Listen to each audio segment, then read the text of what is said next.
जारी है। बैठक में विधानसभा चुनावों को लेकर भाजपा द्वारा रणनीति बनाई जा रही है। भाजपा के चुनाव प्रभारी जी किशन रेड्डी इस बैठक की अध्यक्षता कर रहे हैं, जिसमें पार्टी के जम्मू कश्मीर प्रभारी तरुण चुग सहित कई अन्य दिग्गज नेता भी मौजूद हैं। चुनाव आयोग की टीम के जम्मू कश्मीर दौरे से ठीक पहले भाजपा की इस बैठक को बेहद अहम माना जा रहा है।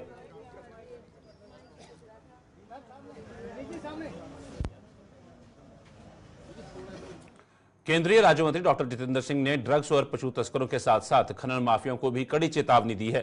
डॉक्टर जितेंद्र सिंह ने कहा है कि इन तीनों अपराधों को किसी भी सूरत में अब बर्दाश्त नहीं किया जाएगा, जिसके लिए अधिकारियों को भी जरूरी दिशा निर्देश जारी कर दिए गए हैं। हीरानगर में आज विकसित भारत अभियान के तहत आयोजित कार्यक्रम में भाग लेने पहुंचे डॉक्टर जितेंद्र सिंह ने पत्रकारों के सवालों के जवाब में कहा कि वह अवैध खनन के खिलाफ कार्रवाई में कुछ तथाकथित जनप्रतिनिधि और अपने आप को नेता कहने वाले लोग भी शामिल हैं, जिन्हें बख्शा नहीं जाएगा। उन्होंने यह भी बताया कि आतंकी हमलों का नोटिस लेते हुए विलेज डिफेंस गार्ड्स को मजबूत बनाया जा रहा है और नई वीजीडी का गठन भी जल्द किया जाएगा।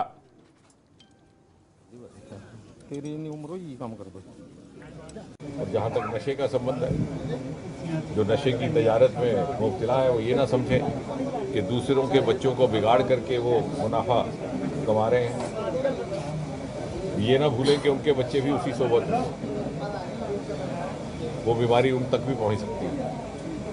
और तीसरा पशु तस्करी को लेकर, तो तीन मुद्दों को लेकर के विचार भी हुआ, प्रशासन भी था, पुलिस भी था, और एक बड़ी गंभीर कार्रवाई की जाएगी। हमने प्रशासन को आश्वासन दिया है। उनका ये कहना था कि जब भी हम इलीगल क्रशर्स के खिलाफ कार्रवाई करते हैं तो कुछ एक तथाकथित जनप्रतिनिधि और खुद अपने आप को नेता कहने वाले लोग ही आकर के हमारी कार्रवाई में बाधा बनते हैं। हमने उनसे ये कहा कि हम मोदी जी के उस मंत्र का पालन करने वाले कार्यकर्ता हैं कि ना खाऊंगा ना खाने दूंगा, और इसलिए जहां समाज हित में कार्रवाई हो रही है वो, और हम उनको पूरा सहयोग देंगे।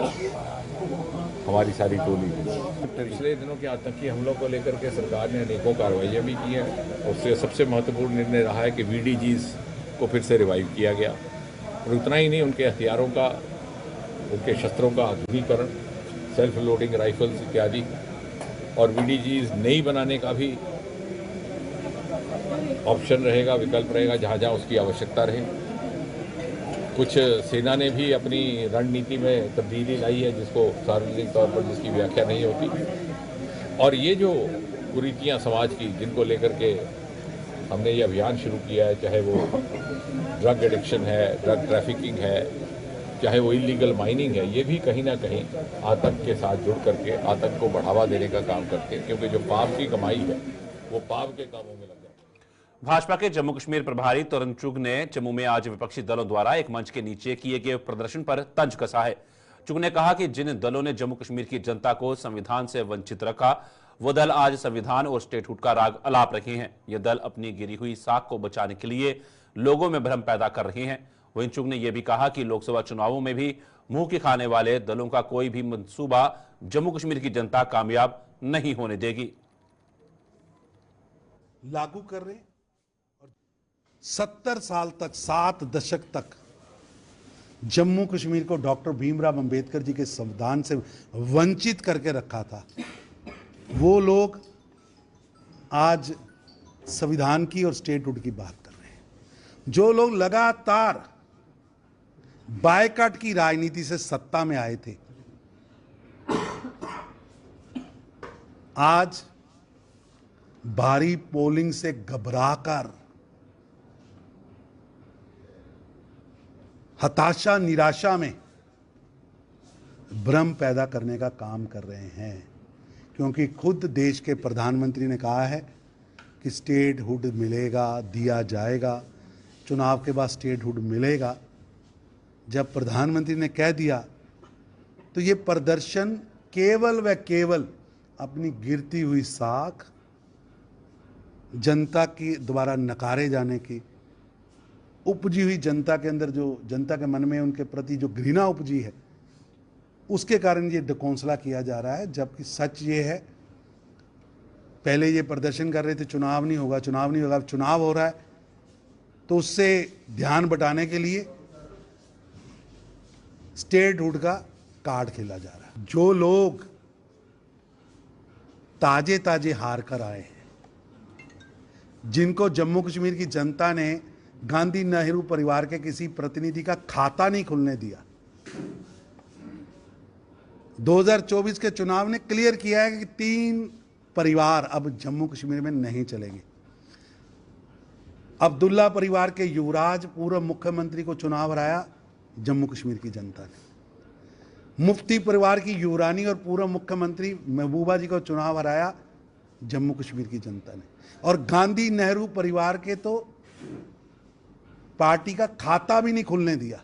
इसलिए जम्मू कश्मीर की जनता का संदेश स्पष्ट है कि अब 3 परिवारों की दादागिरी, भ्रष्टाचार, वंशवाद नहीं चलेगा।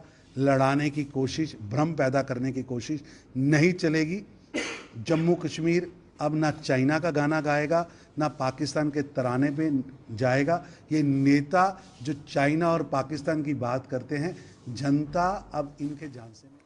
खौड़ की बकौर पंचायत में आज किसान सम्मेलन का आयोजन किया गया। इस सम्मेलन में केंद्र सरकार द्वारा पेश किए गए बजट में किसानों के लिए और रखे गए प्रावधानों पर चर्चा करने के साथ साथ किसानों को उनके उत्थान के लिए जारी योजनाओं पर भी मंथन किया गया। सांसद जुगल किशोर इस सम्मेलन में बतौर मुख्य अतिथि शामिल हुए और किसानों से इन योजनाओं का लाभ लेने का आह्वान किया।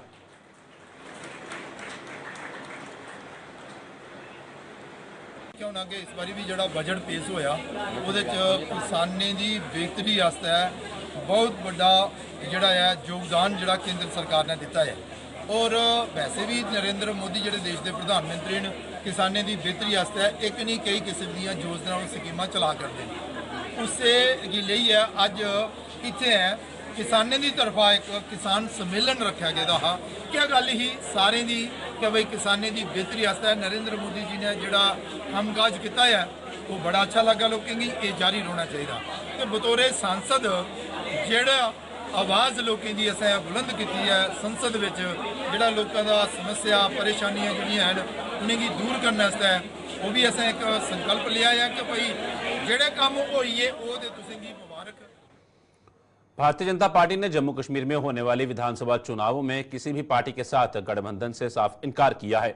भाजपा ने इस साल किसी भी समय होने वाले इन चुनावों में अपने दम पर चुनावी मैदान में उतरने का ऐलान किया है।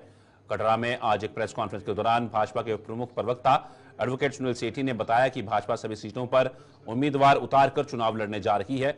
उन्होंने दावा किया कि इस बार भाजपा अपने दम पर ही जम्मू कश्मीर में सरकार बनाएगी।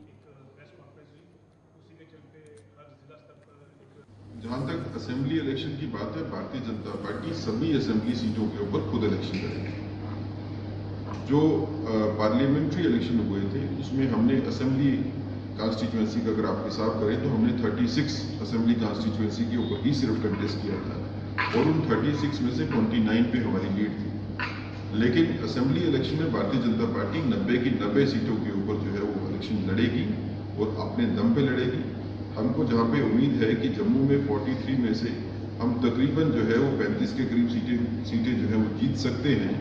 उसी तरह हमारे को ये भी पूरी उम्मीद है कि कश्मीर में भी हम डबल डिजिट में पहुंचेंगे और भारतीय जनता पार्टी जो है अपने दम पे कमर बनाएगी। वेस्ट पाक रिफ्यूजियों को जमीनों के मालिकाना हक दिए जाने के लिए केंद्र सरकार की सराहना हो रही है। भाजपा के महासचिव विबोध गुप्ता ने भी वेस्ट पाक रिफ्यूजियों को यह सौगात देने के लिए सरकार की तारीफों के पुल बांधे हैं। जम्मू में आज एक प्रेस कॉन्फ्रेंस के दौरान उन्होंने प्रधानमंत्री नरेंद्र मोदी और गृह मंत्री अमित शाह का तहे दिल से आभार जताया। पंचायतों पाक रिफ्यूजियों को मैं और पार्टी दिल की गहराइयों से उनको बधाई देती है, शुभकामनाएं देती है। 3 दिन पहले माननीय उपराज्यपाल मनोज सिन्हा जी ने एडमिनिस्ट्रेटिव अप्रूवल देकर उनको मालकाना उनकी ज़मीनों का उनको मालकाना हक दिए हैं। 75 वर्षों से वो जिस स्टेट लैंड के ऊपर बैठे हुए थे, नेशनल कॉन्फ्रेंस, कांग्रेस और पीडीपी ने उनके जो राइट्स थे, प्रोप्राइटरी राइट्स से कभी नहीं दिए, उनके हकों को खाया। परंतु माननीय उपराज्यपाल मनोज सिन्हा जी ने 3 दिन पहले एक ऐतिहासिक और बड़ा फैसला सुनाते हुए वेस्ट पाक रिफ्यूजीज को उनको उनके प्रोप्राइटरी राइट्स दिए। मैं माननीय प्रधानमंत्री नरेंद्र भाई मोदी जी का भी धन्यवाद हम करना चाहेंगे। उसके साथ साथ माननीय गृह मंत्री अमित शाह जी का भी धन्यवाद करना चाहेंगे कि उनकी देख रेख के अंदर जम्मू कश्मीर के अंदर रहने वाले हर उस वर्ग और समाज के लोगों के साथ न्याय मिला, उनको जस्टिस मिला, उनके साथ इंसाफ हुआ। धन्यवाद देना चाहूँगा पूरी जम्मू कश्मीर की जनता की तरफ से, पार्टी की तरफ से माननीय प्रधानमंत्री नरेंद्र भाई मोदी जी और माननीय गृह मंत्री अमित शाह जी को। सुचेतगढ़ की पंचायत कलौये के संदे गांव में बीती रात पशु तस्करी की एक कोशिश के विरोध में लोग सड़कों पर उतर आए हैं। लोगों ने आज प्रदर्शन करते हुए खुलासा किया कि लोगों द्वारा पीछा करने पर तस्करों ने उन पर हमला भी किया और वहां से फरार होने से पहले गोवंश को भी घायल कर दिया। लोगों ने चेतावनी दी कि अगर तस्करों की निशानदेही कर उन पर कार्रवाई न की गई तो वो उग्र आंदोलन शुरू करने पर मजबूर हो जाएंगे।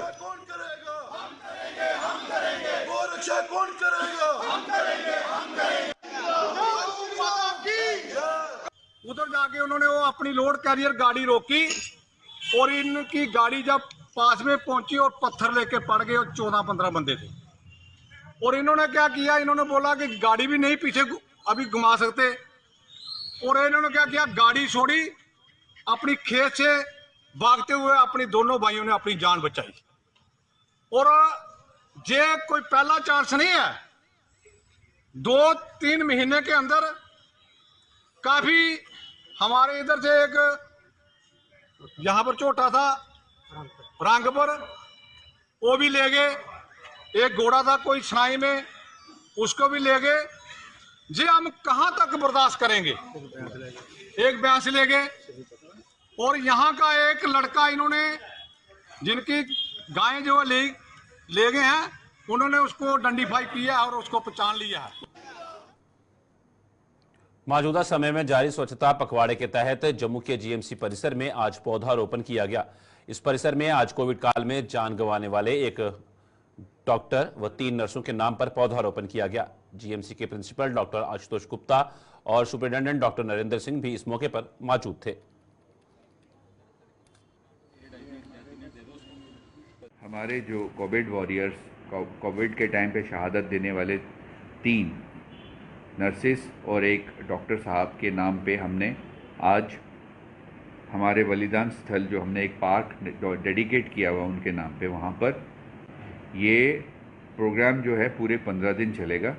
इसमें जीएमसी सर की डायरेक्शन से, प्रिंसिपल सर की डायरेक्शन से जीएमसी के around girls hostel, boys hostel, GMC के ऑल 8 एसोसिएटेड हॉस्पिटल्स में सर की तरफ से एक सर्कुलर निकला है, जिसमें डेली बेसिस पे हम अपने वर्क प्लेसेस को, अपने हॉस्पिटल्स को, अपने सराउंडिंग्स को और एक संदेशा देंगे हम अटेंडेंट्स के साथ बात करके डेली कि ये देश सबका है।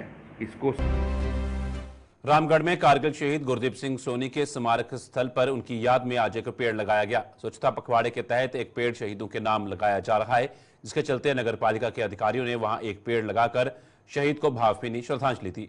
नगरपालिका की ईओ रंगीता शर्मा सहित शहीद के परिजन व अन्य गणमान्य लोग भी इस मौके पर मौजूद थे।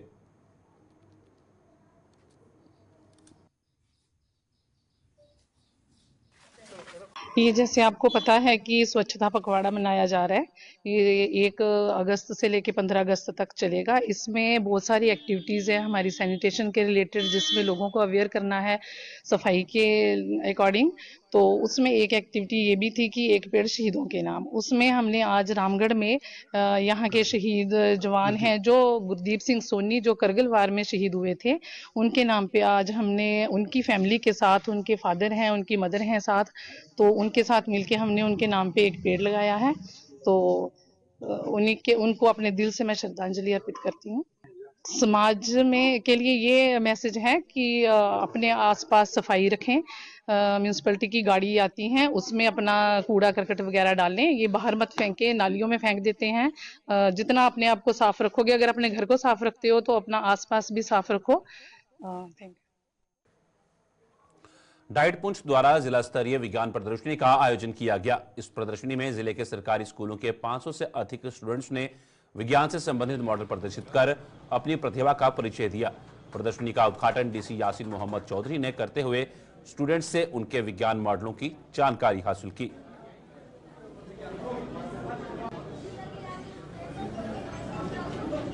ये वर्किंग मॉडल और डिस्क्रिप्टिव मॉडल या पिक्टोग्राफिक मॉडल जो हैं ये बेसिकली पर्पस है कि बच्चों का जो बेसिक मोटर स्किल है उनके अंदर जो एप्टीट्यूड है उसको इन्हांस किया जाए, क्योंकि हमारा जो फ्यूचर है वो अब जो एक कंसेप्ट बेस पे है ना कि थ्योरेटिकल बेस पे है।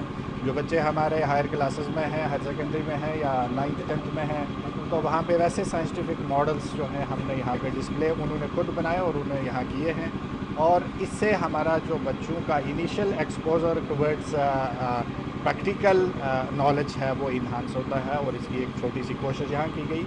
और इससे पहले हमने मेंढर जोन में भी वहाँ पे भी की गई है, और आइंदा नेक्स्ट टाइम हम यहाँ डाइट पे भी करेंगे।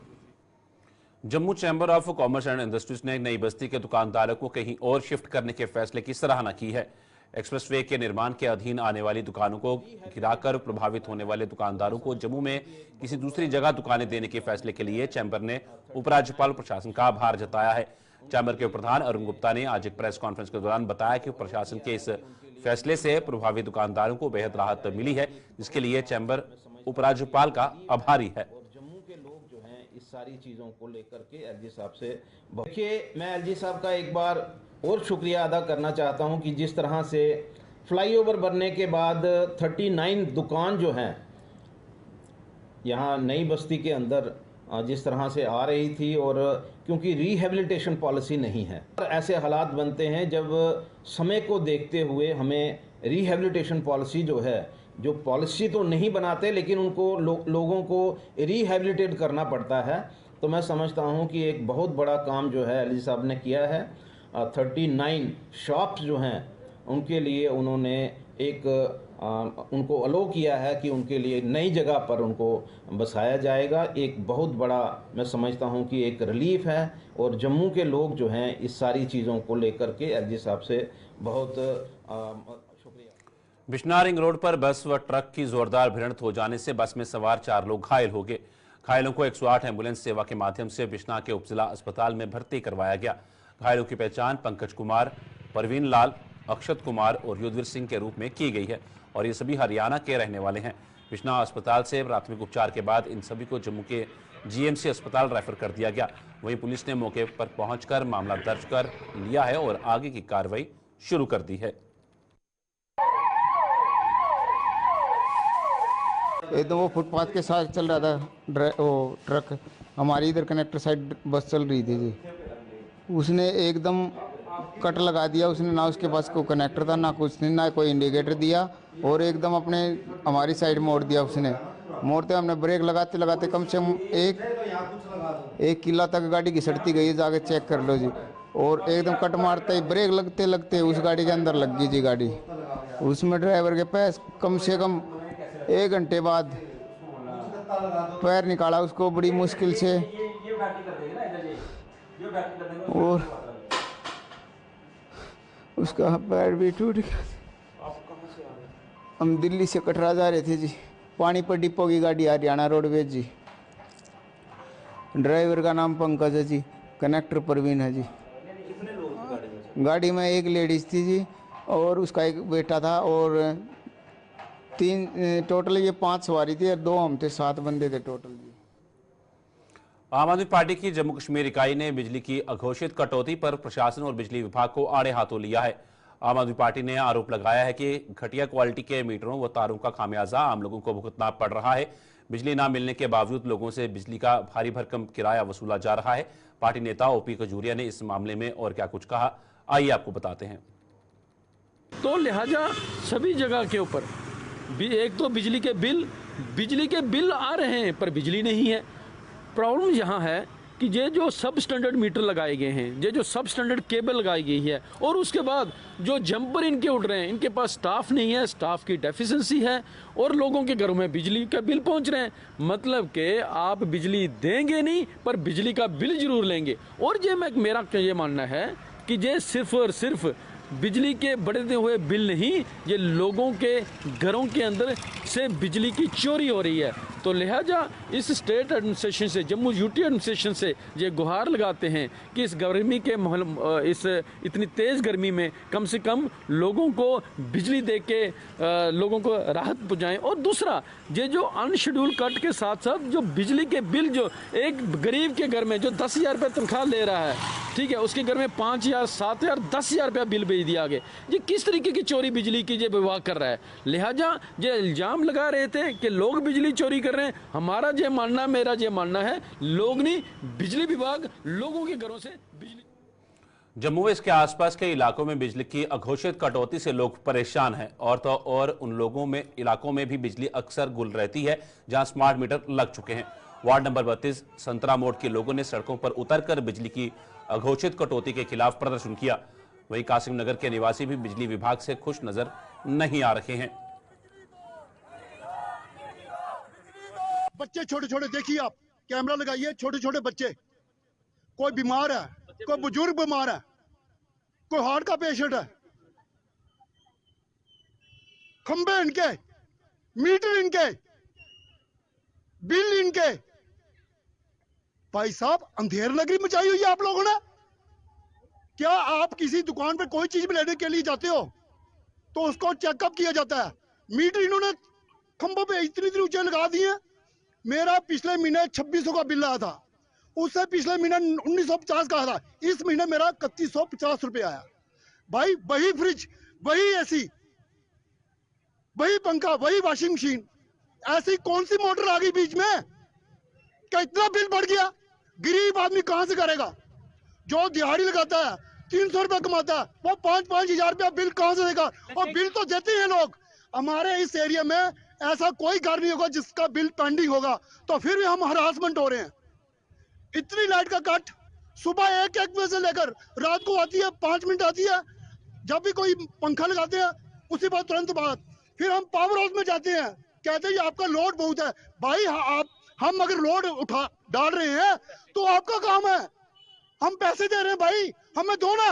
ये है कि हमारे यहाँ पे बिजली की बिल्कुल ही ज्यादा ऐसे मतलब कि इतनी कट शॉर्ट हो रही है कि जिसकी वजह से ना मतलब कि सारे बच्चे क्या पड़ेगा, सभी दुखी हैं, उससे सभी परेशान हैं।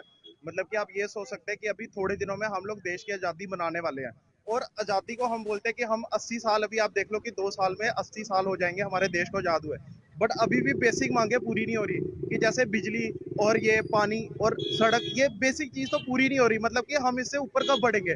हम लोग बोलते हैं कि हाँ भाई हमारा देश बढ़ रहा है, इकोनॉमी बढ़ रही है, हम लोग जीडीपी में आगे जा रहे हैं, उसका फायदा क्या है? अगर बिजली और बेसिक नेसेसिटी नहीं है, बच्चों को अगर नौकरी नहीं है, तो उसका फायदा क्या हो सकता है? अगर यहाँ पे आप ये चीज़ देखो कि इतने लंबे कट्स हो रहे हैं, इतने लंबे, बावजूद इसके कि जम्मू में 9 हाइड्रो इलेक्ट्रिक वो है, डैम्स है, इसके बावजूद अगर हमें कट का सामना करना पड़ रहा है तो इसका फायदा क्या है? जो भी प्रदर्शन तो हम अपनी साइड से करेंगे, बट एंड में क्या होता है कि मरा हमेशा ही गरीब आदमी जाता है। जो पॉलिटिशियन आदमी होगा, जो बड़े से बड़े लोग हैं, उनको।